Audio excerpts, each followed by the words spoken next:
There's a certain examination element about saying you have to put your biros down and turn your papers over, but I'm afraid time is up, and I'm going to begin a table here. If you haven't finished, you simply won't be marked on the last questions.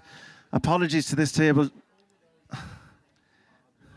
You know when you're not getting the eyes up and the cheeky table are going first. Right. You weren't going to be first, but you're now first, because I can just see another table isn't quite ready. Mr. Warrington. Rest and recovery. The floor is yours. Discuss. Thank you. Okay. So in relation to rest and recovery, on the first area of what are we doing well, we were scoring quite poorly. We separated rest and recovery into acute and chronic. We're probably suggesting we're possibly okay in some of the acute recovery, but not on the chronic perspective. So if a jockey has a chronic injury, there's a window of opportunity there in terms of implementing good recovery practices, but we're not really addressing it. So I think we're probably more on the negative side of the scorecard than the positive, and so we do think it's overlooked and undervalued.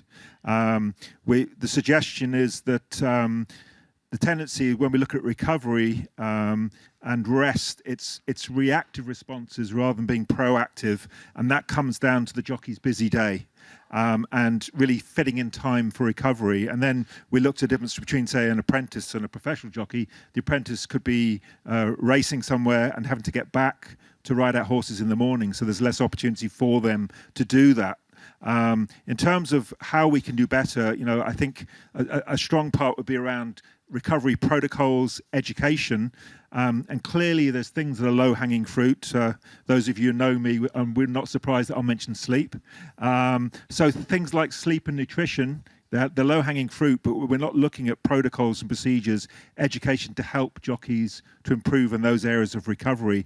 And the tendency is that they tend to look at the sexy, fatty stuff rather than the nuts and bolts and the basics. So again, we need to look at that. So I think a key part is going to be around education and protocols around recovery practices. They exist in other sports, so there's information there that we can use and develop within that. But I think that education clearly has to revolve around the jockey and other stakeholders, such as trainers, increasing that awareness of the importance of rest and recovery as part of that process.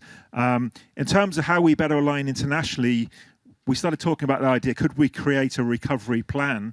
Well, that might work brilliantly in Hong Kong if they're only racing certain days, but that might not be practical in, say, Ireland or the UK. So, could we have an international model? It's questionable, but very much that model would be based around education and development of appropriate protocols. And one suggestion in Ireland, for example, we have the jockey pathway, that we could align recovery strategies to that pathway in terms of that education. So that's something that could be looked at as well. Another challenge will be that the jockeys have no control over the season in terms of scheduling of racing. And it was talked about in one of the earlier sessions there around fewer racing days as a possibility, but that may not be practical. So obviously the phase of the season is going to be a challenge in terms of where there's opportunity for greater rest and recovery, comparing a flat and a jump jockey. So I think a lot of work needs to be done. We don't have structures and systems in place. They seem to be localized solutions, but certainly very much the emphasis would be around education and developing protocols for rest and recovery. Thank you, Giles. I'll take that off you. Ciara Losty, mental health. You were looking at identifying the challenges, early intervention and strategies to promote resilience. It's all yours. Super. So we had a discussion even around the topic of being called mental health. I think that's something we need to kind of think about, or is it more from a well-being side or well-being perspective, come from the positive side, not from the deficit kind of perspective? Why we're doing this, understanding prevalence. A lot of the international countries around the table here have no data. They don't know what the issues are. I suppose they've no hard data to support kind of looking for funding for projects or for resources at all. Another thing is kind of newer contemporary issues. So things like bullying, social media, addiction. These are all kind of things that are kind of coming into the sports psychology space, probably presenting themselves to sports psychologists, but they're in the clinical space as well. What we feel we're doing well, just having conversations around mental health, we're starting to break the stigma. It's higher on the agenda, and that I suppose that it's to the fore that the welfare and the care of our people is really important. We have great service providers, but we need to, from a work-on perspective, we need to maybe package what we do better. How do we get the jockeys to buy into these support services? And one of the suggestions was you use the carrot is the performance psych, and then you establish the relationship with the jockey, and then you work on the well-being side as well. The work-on's really not happening quick enough. Getting wider industry buy-in. So, like, what we're talking about is one microcosm, but jockeys are, again, no man is an island, and trainers, the bigger, wider picture, the environments that the jockeys perform in as well. Spoke about peer-to-peer support. We think that that's getting, using jockeys to check in on each other, developing kind of mentorship programs as well. And just larger cultural shifts and changes. I have a lovely quote here from Augustine. I'm going to read this to you. In horse racing, going fast is the job, but mental health is about learning to go slow inside the race, because going slow is being gentle, and being gentle is actually going fast. Very good. Thank you. Thank you, Ciara. Dr. James Murray, we are looking at concussion and baseline testing on your table. We've identified several areas of good practice, I think. So the first is that there's several organisations now that have got well-established protocols which have stood the test of time practically, have involved lots of consultation with other sports, outside of horse racing, and do fit with the international consensus statements on concussion. So they're ones where if other organisations were thinking of looking for something, there are good models out there for how you can run something that's practical and safe and research-based. We are aware in terms of gaps that we don't have great knowledge of what some other sports are doing, and we've got examples like motor racing, but there's lots of other sports out there who where we don't have those natural links with, and it would be helpful to know what other organisations are doing in order to improve our practice. We need to think about the long-term storage of data so that we don't end up like the floppy drive. Anyone got any of those 3.5-inch floppy drives around? Utterly useless now. You can't get any of the data off them, and it'll get worse and worse as time goes on. We don't want to be like that in 25, 30 years when jockeys that are racing now are going to their doctor worried that they might be developing Alzheimer's. So we do have to think about how we're going to keep this data in usable form for the next 50 years. In terms of international collaboration, we did think that that could be a lot better, and there are. So I think anyone that's thinking of setting up a program, it could easily learn from programs that are already set up rather than reinventing the wheel. Plus, it means you have the advantage then of hopefully using similar protocols to and tests that other organisations are already using. There could be much better sharing of data. That's a complicated one in terms of getting either research or data sharing ethics, I know. But if there's going to be the productive use of AI and machine learning in analysing and informing return to riding within concussion, it's very helpful to have massive data. And at the moment, we've got reasonably big data, but it could be a lot better. The larger it is, the better the analytics we'll have on it, and I think we could be doing better on that. Perfect. Thank you indeed. I'm going to go down this direction. We have jockey coaching. I might go to the stigma first, if that's okay. I'll go to you, Bill, and then you'll solve the problem. So the stigma around the challenge, the dual career. Yeah, absolutely. And first of all, we started with what we're doing well, and I think it was really refreshing to hear that countries are doing lots of things well. Two things that we sort of picked up from Australia and New Zealand in particular was that apprentices coming in, where we've sort of talked about before accessing this information earlier, and especially early days in their apprenticeship, apprentices are coming into the system now, generally speaking, that they've already finished school. They're not finishing school in year 9 these days. They are finished or starting, I think Victoria Maddie, he said they have to be 18 years old. New Zealand, there's an expectation that they would be finished year 12. So I know in Tasmania, with a couple of riders I worked with, they'd already started university. So I think the fact that we're raising that age and that minimum education level is hopefully going to continue their education in terms of a dual career, that it's going to be naturally ingrained as they go through school. One thing that really stood out for me was that Ireland do really well is that their universities recognise jockeys as elite athletes, and they give different consideration for jockeys that are studying. I know in the Australian system, the Elite Athlete Friendly University Network through the Institute of Sport, jockeys aren't considered an elite athlete. So if I had a jockey that wants to study at uni, they would have to be sort of all or nothing as such. So probably the big highlight for me was back in New Zealand. For a trainer to be able to employ an apprentice, they have to go through an approved employer program, and they get assigned an employer coach. Please jump in if I get this wrong. And part of that process is that the trainers are actually getting educated on what a dual career is. So that's one part as far as the trainer education.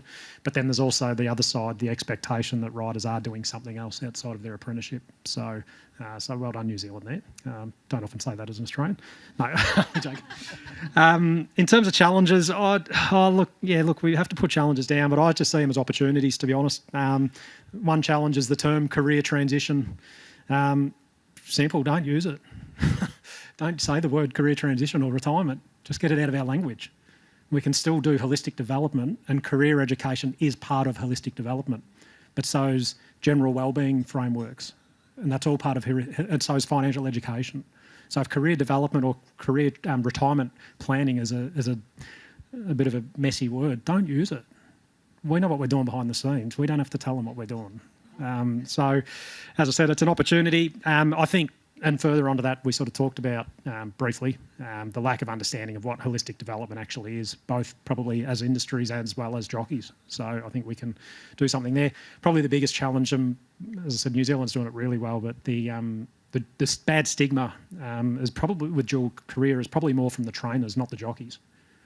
We probably think that jockeys talk a lot about it behind the scenes and thinking, oh, you're doing a course or whatever, when realistically they're probably not. They don't really care, and it might be one or two that actually are sort of talking down about it. So, but as we progress through different programs, I'm sure that language will change. In terms of the final point about internationally, what can we do? Yeah, a bit of an easy one. Continue to work together. I think continue the conversation. It gives me great hope that we're going in the right direction in this space worldwide as an industry. But I think probably the main thing that we came up with, Mindy, from the US was a great idea. Basically having like a development of best practice standards in what career transition and dual career and using different terms for it, holistic development, what that can actually look like, and so that any jurisdiction can jump online and potentially access a toolbox of some sort, and even frameworks so that you can go, okay, this is going to work in my country, so let's roll it out. So I think that was about all. Perfect. Thank you, Bill. Elaine Burke, you are at the jockey coaching table, performance development, jockey supports. Where did you land? So I suppose what we're doing well, we introduced a mandatory element of jockey coaching, which was a little bit nerve-wracking when it happened first, but it's been so plain sailing. Jockeys have really engaged, especially the claiming jockeys. We feel that the jockey coaching is that first point of contact for a jockey, and that's getting them into the rest of the support services that we have around them. It's opening their eyes that we do have strength and conditioning, we do have dietitians and sports psych, and they feel safe talking to a coach because it's nearly peer on peer. So it's definitely been a plain sailing process for us. And then I suppose the next side of that, which can be a negative following up from that, is that we need to make sure our coaches are getting the right CPD too. They need to recognise it's a big responsibility for them to recognise when a jockey needs to be transferred to the other services. When they say, I've done enough, I can't do any more for you, you need to talk to a sports psych, you need to talk to a dietitian.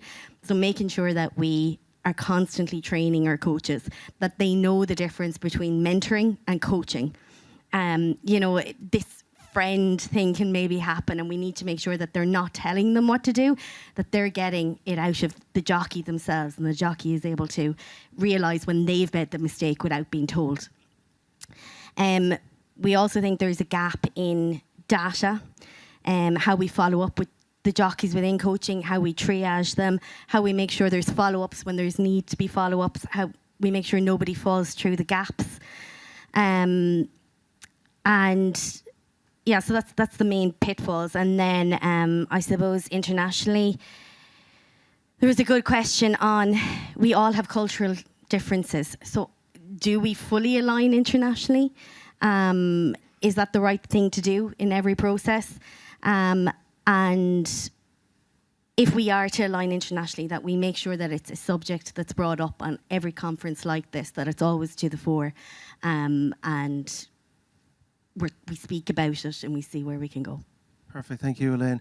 I'm over to injury surveillance. This was a fascinating one earlier, Claire, on the equipment. We had Peter on matching the horse with the jockey, and plenty of data mentioned as well. Rosie, where did you get to? Thank you. So, I mean, it was a very interesting discussion, and it's quite difficult to get it done in such a short time because there's so much to cover. I guess what we're doing well is everybody at the table. Well, first of all, it's quite a full table, which is brilliant. We've got a good representation of different countries, and everyone is collecting some data. So that we're doing well. I think where we come in with the challenges is, first of all, we need to define things in the same way. So are we looking for the same questions? And our definitions of injury, our definitions of exposure, are we talking about the same things in different words, or are we actually collecting it in a different way completely? So it would be helpful to align that, or at least understand, so we can explain differences and compare. The type of data that's being collected is also slightly different. Some of us are following the OSIX codes and going down injury surveillance routes. Others are doing it maybe less detail or in a slightly different way, or not in a formalised way, but would like to move towards something that's recognised internationally, so we can compare our data from different countries and different regions. Other challenges we faced is multiple regions within one country, or multiple teams within an area. So in the UK, jockeys will go through the racecourse medical team. They could see the racecourse physio team. They'll then continue to IJF. They'll then continue on to the PRIS insurance team. And all these groups, and the BHA has the overall data, but all these groups have got different bits of the picture. Where it goes well is there's a single person, the CMA is Jerry, who will sign off the final mark. In other countries, it's regional. So saying Victoria's got a fantastic system. In other areas, you are collecting it, but it's harder to get the buy-in. And at the entry point, the data has to go in, and it's hard to get that buy-in to put the data in some places. We also said that the data input has to be good quality, otherwise there's no point in analysing it on the way out. And I think a key point for us is resources. It's often someone's extra job. I know it's my add-on to my job, but it should be an actual role of somebody who's got the stats expertise and the epidemiology expertise with admin support to do the day-to-day following, the tracking. If there's not a missing record, it can't be an add-on job for someone who's already over no capacity. So that's that side of things. I think there's also an understanding that we're not going to get it perfect everywhere because of the resource difficulty and because of the buy-in of, is it the medical team putting it in, is it the racing stats coming in from somewhere else. So there's a top level. If we could all get to the top level of what happened, who did it happen to, where was it, and how long were they off, and then we need to bring in the racing data for exposure, because we need to know how many races, what was the risk they were exposed to, so total number of races, and then we can get that same kind of definitions comes back to, are we doing falls per 1,000 injuries, falls per 1,000 rides, injuries per 1,000 falls? Are we talking about the same thing? Challenges outside of that, severity and how we decide how long the injury or how bad the injury was is normally time loss. So how many days were they out for? And we're all deciding slightly differently what that looks like. So in the UK, they could be cleared to race, and you were saying in the same island, they could be cleared to race, but they might not be given a race. They might decide they want to take a bit of extra time. They might not be at the weight they need to be. They might do an extra bit of work. So what is the end point of the injury, so that we don't have these like tag-on weeks that then make the injury look worse because they're off for 3 months when actually they were cleared medically after 3 weeks. So that needs to be aligned. So I think the key bit is if we can get the top level basic stuff right, the rest of it is icing on the cake. And I think, and we go from there. The other major thing that I look at is multi-injuries, and we don't have that in other sports. You don't get generally you don't get multi-region serious injuries, and you don't want to underrepresent or overrepresent something like spine, concussion, organ. You don't want to, you normally just pick one for that incident in rugby, and you pick the one that's kept them out for the longest, is normally the one that you would pick. If you did that in racing, you would underrepresent those main groups, and that is a big challenge in the way injury surveillance is done. But yeah, we're going to hopefully put a steering group together and look at the consensus and go from there. Perfect, thank you. The opportunities to combine internationally, definitely something you'd look forward to. Danny Haig, he's the jockey, pound for pound, the greatest athlete of all. Do let us know. I think for me, what was really refreshing, encouraging, everyone's very passionate on this table about viewing and treating jockeys as athletes and how we can best support them in that role. And again, really encouraging, we're all doing some form of physical profiling already in our respective countries. So what's positive about that is that could create massive data sets to have well-established industry norms for jockeys and tracking them from their developmental level, so entry into the profession right through to their senior level. So that's really, really encouraging. Where there's some potential gaps there is we're not obviously fully aligned from a standardization standpoint. There's no sort of uniformed physical profiling tool across the board. We're all doing things slightly different. And that's obviously due to resources, logistics, and equipment that we all have available.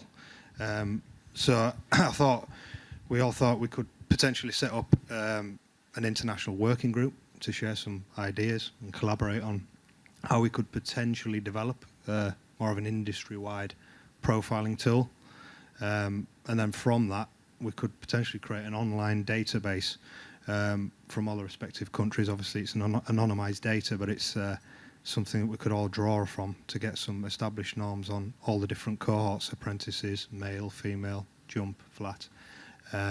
So yeah, that's kind of where we got to. Perfect. 7 down, 1 to go. Arthur Dunn, you have to the enviable task of pretty much rounding off the entire conference with body composition and bone health. It's all yours. No pressure at all. Yeah, we'll keep it sweet, short and sweet. Yeah, fantastic input, and it's what we're doing really well. Is we've got a highly experienced practitioners that are providing at the best front, or the best side of it is at the coalface is live interpretation or feedback on results, and this is really effective if it's body composition or bone health. It's allowing there to be much more understanding around what's beyond just what's a number on the scale. So it's understanding the composition, or if it's around bone health, it's instant feedback, and that's really effective. We're one of the more fortunate ones, and I'm probably going to take just to, I guess, highlight it, that we do have an evidence-based best practice document. Again, it's only really just recently been put together, but it's something I feel will be really effective for those working in the area of body composition and bone health to use. However, there's still kind of inconsistencies around that assessment process, so that probably needs to be sort of highlighted, and hopefully having a document that can be aligned to helps. At times, there's disconnection between that MDT, that multidisciplinary team, and or maybe just more of a time lag, and so this affects the momentum that can come from taking some skin folds or body composition and continuing that to help and support the jockey in those areas specifically. Also, there sort of needs to be some sort of consideration around the complementary information that can be gathered around body composition and bone health. So that might be information like metabolic health, low energy availability, diet, and this paints a much wider picture and provides more information that we can help jockeys with. Concluding remarks, so you've taken away that from me. So practical application, so we're looking at the likes of maybe improving the understanding of just exactly what it all means. So this isn't necessarily resources or education, but it's kind of culture and attitude. And so that leads into also the language we use and how stakeholders can be improved, the understanding of the language we use around body composition and weight and all these different aspects. Last one, and a really good consideration in terms of internationally, the consideration may be around a repository. This will help with having maybe more sport-specific guidelines that we can consider, or jockey-specific. And then lastly is staying connected. So having maybe a WhatsApp group, a place that we can have as a sounding board around specific scenarios or issues that might help everyone involved. Perfect. Thank you, Arthur. Thank you all for your contribution to the 8 tables. To round it up, we felt if we could just get perspectives of people from different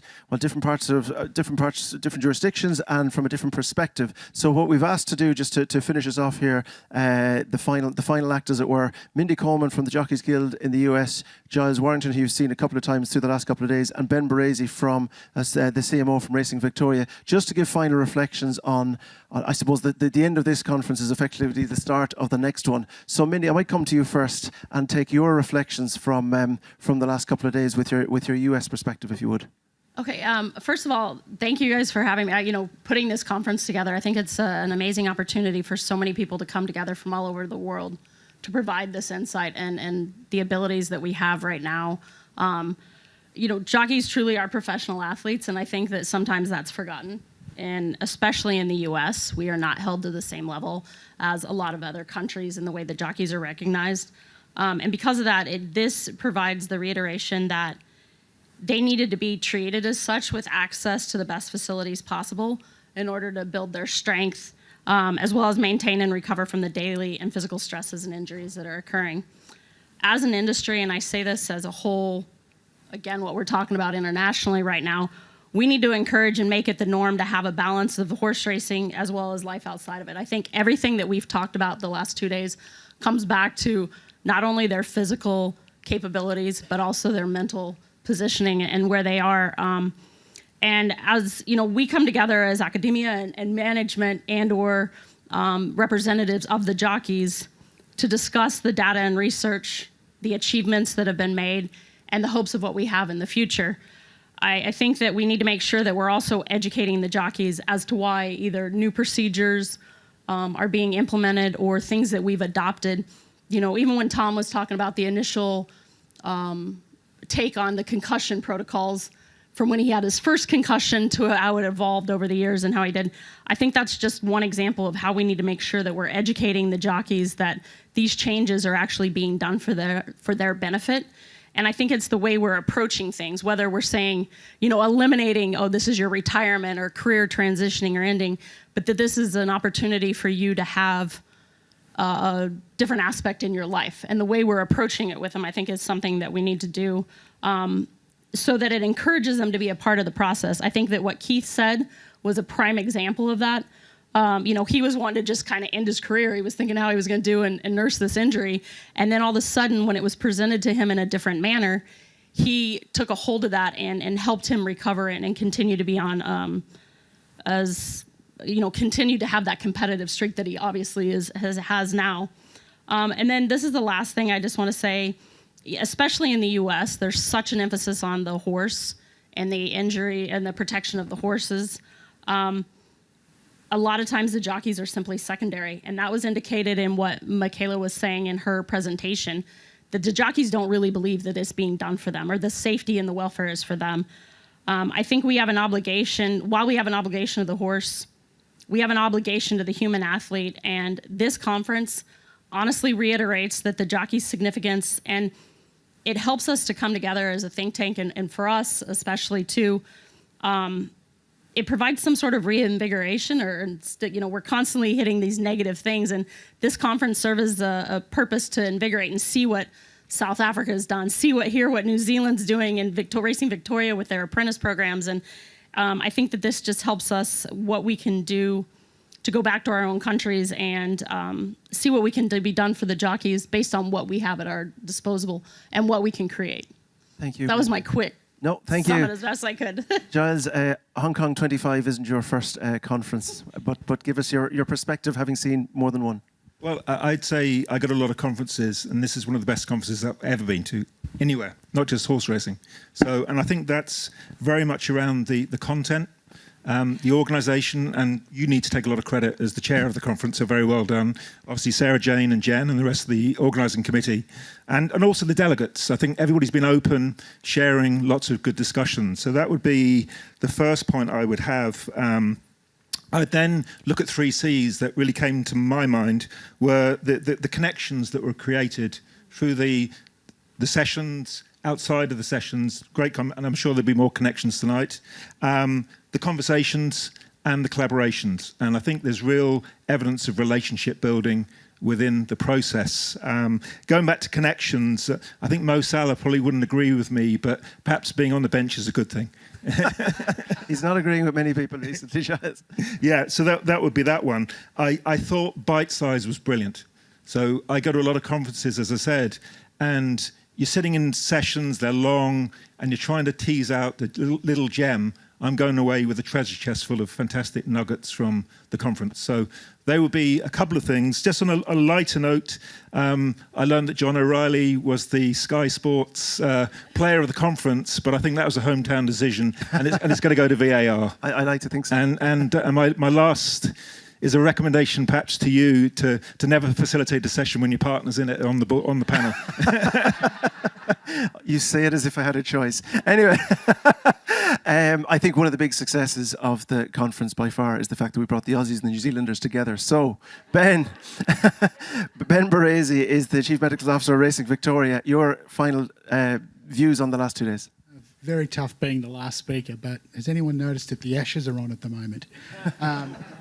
So I'm probably going to be a little bit more specific. This is my first conference, and I guess it's just natural to sort of want to take away things that you think are going to be helpful for your riding group, in part to look at the things that you think are doing well. And I think in terms of our setup in Australia and in Victoria in particular, we're very different to other jurisdictions. Everyone probably needs to understand that in Australia we've got different jurisdictions for each state, and we each have a different setup in terms of what resources we have. So for Racing Victoria, the things that I've taken away that I think we're doing particularly well are, for example, the trauma service and the trauma education that we have for our race day teams, our paramedical and medical. We have an alignment similar to what the Hong Kong Jockey Club has with the Royal Melbourne Hospital with education and training. So that gives me a lot of confidence that we're doing things well in that space. The SPA discussion was particularly interesting because we are the only jurisdiction in Australia that still have SPAs, and we have been very proactive with education, supervision, monitoring of our participants with the use of SPAs on race days. And I do see the benefits of that. After all, there is a bench in the SPA as well, and in the sauna as well. So that's something that's been particularly helpful. We're watching with interest on the outcome of the sweat study and look forward to sort of taking more learnings from that. Our jockey assistance program is also something which we're very proud of, that lines up very well with what's been discussed here today and has been shown to be a model for other sporting bodies in Australia, which we're very proud of. It's a shame Lisa Stevens wasn't here today and for the conference to discuss that. Our screening model for our apprentices, again, it's been great to learn more about how we are individualising that for our participants, and that's something I'm looking forward to taking back to our riding group and collaborating with our health providers in that program. We have the tyranny of distance in Australia and across each state. We've got jockeys all over the place in regional centres, city centres. So it's been terrific to understand how we can start to use technology to start to assist us in improving health outcomes for our jockeys in the short, medium and longer term. We have a very, very positive association with a wellbeing app that's been provided by our Jockey Association. It's called the Readiness app. And it's been great to hear that there are other allied health and medical practitioners as part of this conference who are looking to develop systems that I see in the future that will be able to allow us to reduce that tyranny of distance and make care and access to these services far more available. Other than that, I'm perfect. Thank you very much. Thank you very much. Thank you to the three of you. Thank you indeed.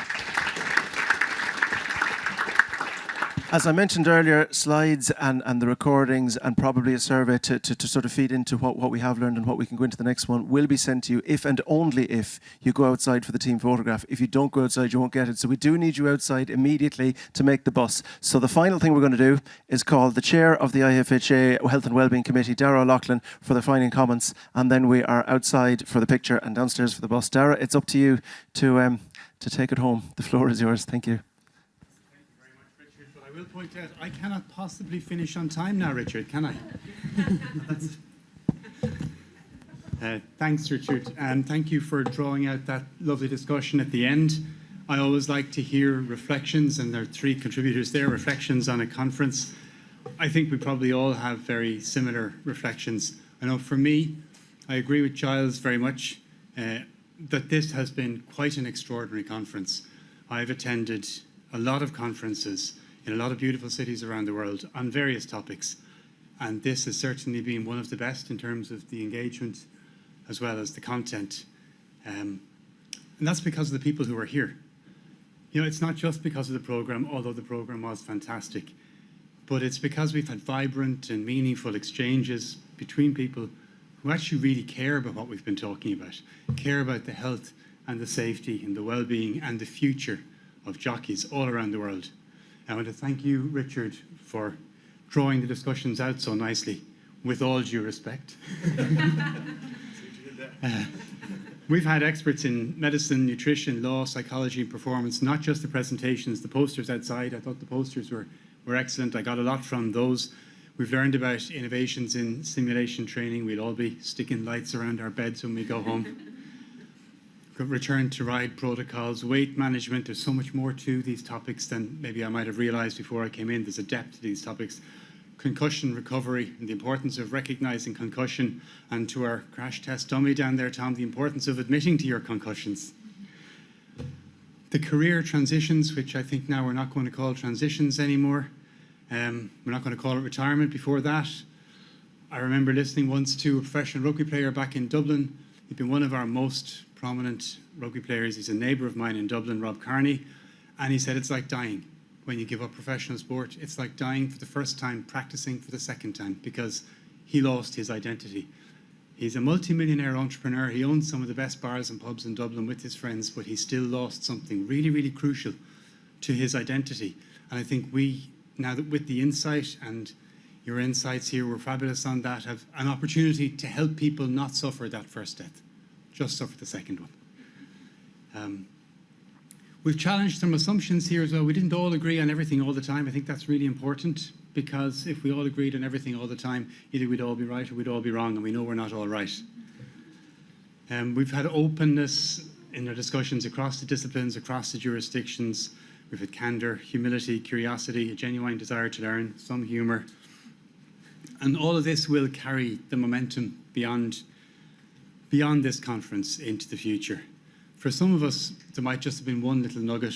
Giles is greedy, he took all the nuggets. But there'll be ideas for new projects and new collaborations and new conversations. It could be somebody you were talking to over coffee, or it could be something that you saw on the screen, or something you saw on a poster outside. But I think for all of us, what this conference has done is it's affirmed the importance of working together, learning together, stepping out of our individual specific roles and our to-do lists to look at the bigger picture, and to see how together we can improve the lives and careers of the athletes that we depend on. I want to thank all of you for coming and all of you for contributing. I mean, you're the reason that the conference has the depth and the relevance and the genuine wonder that it had, and the impact that I think we'll all feel. I have to say thank you to a few people who probably aren't here now, but you'll know who they are. I want to thank Winfred again from the Hong Kong Jockey Club, and as chairman of the IFHJ. He's always shown real leadership when it comes to the welfare, safety, well-being of jockeys. It's a topic that he takes very seriously, and because of his leadership positions, the fact that he takes it seriously makes it easier for the rest of us to take it seriously. Andrew Harding, his colleague, who allowed Stephen the run of the place so that Stephen could put all of the logistics and the arrangements in place with his colleague Iris, without whom many of us couldn't have found it. My own colleagues in the IFHA and on the committee, Andrew Chesser and Matt Orr, who also contributed a lot in the background to the organisation of this conference. The IFHA Executive Council as a whole, who gave us the run of the place, gave us some budget, and who I think have now been convinced to support us into the future, which will be very important to all of us. A particular word of thanks, if you'll indulge me, to Jennifer and Sarah Jane, who together pulled together a tremendous programme. I know Sarah Jane chased all of you who were presenting, told you what she wanted from you, told you why what you were thinking of doing wasn't quite what she wanted for you, and what you needed to do to turn it into what was needed. And thank you to all of you for listening to that really good advice. Tom has been a member of our committee since I asked him to join. It must be 2.5 years ago now. He's been a superb member because he brings reality and experience and candor and honesty and always good humor to our discussions. And you can see it over the course of the 2 days that Tom's contribution to this conference is so deeply personal and so authentic that I think it lent it an extra depth. I know we had Holly and Keith here earlier, Keith being refreshingly honest and humorously so, as always. That's really important because it reminds us who it is that we're doing this for. To me, when I look around the room, I see people who deeply care, passionately care about jockeys, about their lives, about their careers, and about what they do afterwards. Jockeys have a uniquely challenging existence. I think we'd all recognise that. They have unique challenges and difficulties. Their needs are quite stark. They're mental, which is something that you said earlier today. So you're used to dealing with people with stretched hamstrings, and then suddenly you meet a jockey for the first time when he's in a neck brace. That's not normal, but it's normal to us. Jockeys are very lucky to have people like the people in this room who are experts and who care so passionately about lifting some of the burdens and the roadblocks out of their way, and about making their lives as easy as they can be, albeit still more difficult than most of us would be comfortable. And your commitment to that is demonstrated by your presence here today, so I thank all of you for that. So as we wrap up the conference, all that remains is for me to wish you a very nice weekend. Make the most of the hospitality of the Hong Kong Jockey Club. Those of you who have experienced it before will know how true it is when I tell those of you who haven't that it is hospitality without parallel. The gala dinner tonight for all the Eurovision fans will be quite something else. And for those of you who aren't Eurovision fans, just forget I mentioned it. It's a great night. Thanks very much, everybody, and safe home.